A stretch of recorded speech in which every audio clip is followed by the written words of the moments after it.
उत्तराखंड से होते हुए या हरियाणा से होते हुए जब आप पांवटा साहिब शहर में प्रवेश करते हैं तो नेशनल हाईवे मानो किसी कॉलोनी की सड़क में तब्दील हो जाता है। न केवल नेशनल हाईवे बल्कि पांवटा साहिब मुख्य बाजार की सड़क भी दुकानदारों के अतिक्रमण की भेंट चढ़ गई है। रही सही कसर ई रिक्शा और रेहड़ी फड़ी वाले पूरी कर देते हैं। फिर भी अगर कोई कसर रह जाती है तो कार चालक और 2 पहिया वाहन बाजार किनारे ही पार्किंग बनाकर सड़क को पगडंडी में तब्दील कर देते हैं। उत्तराखंड से प्रवेश करते ही विश्वकर्मा चौक से आगे बीकानेर मिष्ठान भंडार के बाहर वाहनों का जमावड़ा लगा रहता है।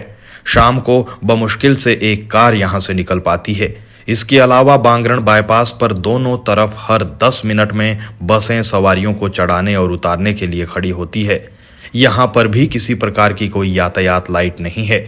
इससे आगे बद्रीपुर चौक तक सड़क किनारे आपको गाड़ियां खड़ी नजर आएगी। दिन में कई दफा ट्राले और भारी वाहन दौड़ते हुए देखे जा सकते हैं। बद्रीपुर चौक पर भी चारों तरफ ऑटो और बसें सवारियों को उतारने और चढ़ाने के लिए खड़ी होती है। यहां पर भी रही सही कसर ई रिक्शा पूरा कर देते हैं। बाकी दुकानों के बाहर खड़ी गाड़ियां दुर्घटनाओं को न्योता देती है। ट्रैफिक पुलिसकर्मी जरूर अपनी ड्यूटी निभाते नजर आते हैं, लेकिन पांवटा साहिब में पुलिसकर्मियों की कमी हमेशा से खलती रही है।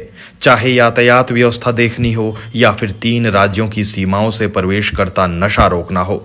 इस शहर में फैक्ट्रियों की भरमार भी है। ऐसे में प्रवासी मजदूर बड़ी संख्या में यहाँ रहते हैं। आपराधिक घटनाएं भी यहाँ रोजाना पेश आती है। यहाँ पर भी रही सही कसर नेता पूरी कर देते हैं, क्योंकि जब नेता यहाँ आते हैं तो उनके साथ सुरक्षा में जवानों को लगाना पड़ता है।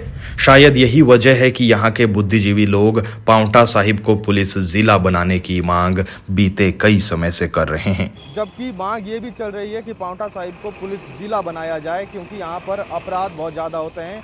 3 राज्यों के सीमाओं यहाँ पर लगती है, चाहे वो उत्तर प्रदेश हो, हरियाणा हो या फिर उत्तराखंड। ऐसे में सवाल कई है, क्या इन पर काम होगा, वो देखने वाली बात होगी। आज देर शाम सिरमौर के नए एसपी पांवटा साहिब पहुंचे। हमें उम्मीद है कि उन तक भी हमारी ये खबर पहुंचेगी।